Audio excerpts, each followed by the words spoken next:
आनंद धाम की ओर धर्म प्रसंग में महापुरुष स्वामी शिवानंद जी महाराज, अध्याय 77, पृष्ठ संख्या 237।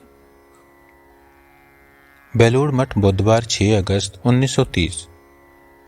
प्रातः काल का समय है। मठ के साधु लोग क्रमशः महापुरुष जी के कमरे में एकत्रित हो रहे हैं। स्वामी विजयानंद ने आकर प्रणाम किया और खड़े हो गए। महापुरुष जी ने उनसे पूछा, क्यों जी, आज का तुम लोग क्या पढ़ रहे हो? विजयानंद बोले, श्रीमद् भागवत पढ़ा जा रहा है। महापुरुष महाराज, भागवत का कौन सा स्थल? स्वामी विजयानंद, अवधूत के 24 गुरुओं की कथा पढ़ी जा रही है। अनंग, स्वामी ओमकारानंद ही पढ़ता है, मैं बैठा सुनता हूँ। कभी वह पहले पढ़कर रखता है और आकर हमें कहानी के रूप में सुनाता है। उसी के उत्साह से मेरा भी पढ़ना हो जाता है। उसी ने वैष्णव फिलॉसफी दर्शन पढ़ने का आग्रह किया, इसीलिए पढ़ रहा हूँ। महापुरुष महाराज, हम लोगों का भी स्वामी जी के साथ ऐसा बहुत होता था। वे एक एक समय एक एक भाव में रहते थे और हम सब लोग को उसी भाव में उत्साहित करते थे। कभी ज्ञान चर्चा तो कभी भक्ति चर्चा, यही सब होता था। ऐसा भी समय बीता है, हम सब लोग महीनों तक एक ही भाव में मस्त रहे हैं। दिन रात सदा वही एक भाव, खाते पीते सोते बैठते सब समय वही एक आलोचना और विचार चलता रहता था और साथ साथ हम लोग उस भाव की साधना भी करते रहते थे। स्वामी जी बुद्ध देव का भाव बहुत पसंद करते थे और बौद्ध दर्शन भी बहुत पढ़ते थे। वे कोई एक देशीय भाव वाले तो थे नहीं।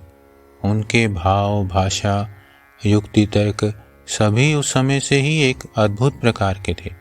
वे जो साधारण बात कहते थे वह भी बहुत उच्च भाव से और पांडित्यपूर्ण भाषा में कहते थे। वे मिल्टन की भाषा बहुत पसंद करते थे। विचार या तर्क आदि जब करने लगते तो मिल्टन की भाषा में करते।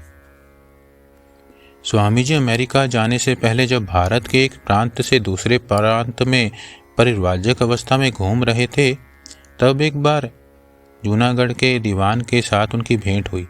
दीवान उनके साथ बातचीत करके इतने प्रभावित हुए थे कि उन्होंने स्वामी जी से कहा था, Swami ji, you have a very bright future before you.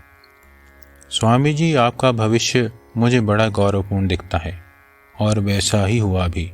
Swami ji America जाकर जब शिकागो के पार्लियामेंट ऑफ रिलीजन्स यानी धर्म महासम्मेलन में गए तो पहले थोड़ा नर्वस हो गए, और वह तो स्वाभाविक ही है। इतनी बड़ी गैदरिंग, हजार लोग एक साथ बैठे हुए और सबके सब धुरंधर, क्या कहें, कुछ सोच ही नहीं पाए, क्योंकि वे कोई व्याख्यान तैयार करके तो गए ही नहीं थे।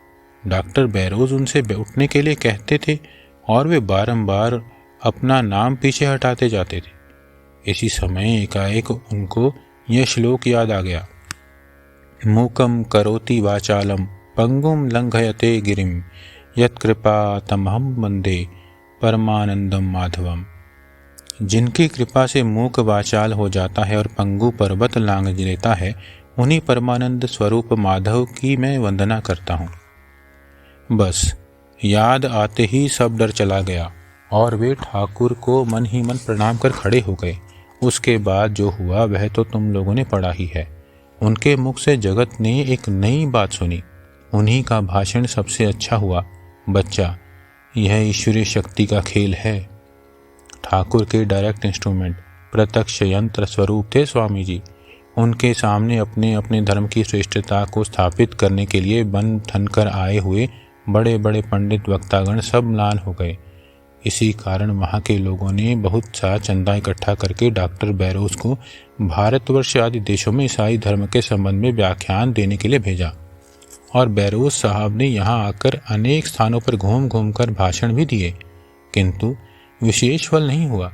स्वामी जी ने पाश्चात्य देशों में उसी वेदांत वाणी का प्रचार करना आरंभ कर दिया। उनके व्याख्यान यहाँ भी आने लगे।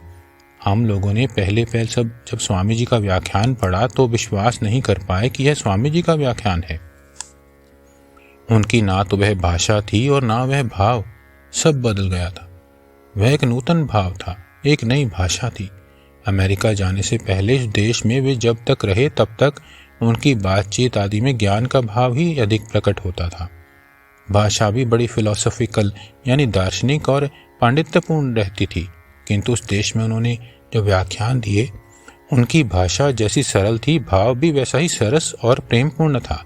स्वामी जी के बाद में यहाँ लौटने पर कहा था, अरे वे सब व्याख्यान क्या मैंने दिए हैं, मेरे मुख से ठाकुर ने ही सब कहा है।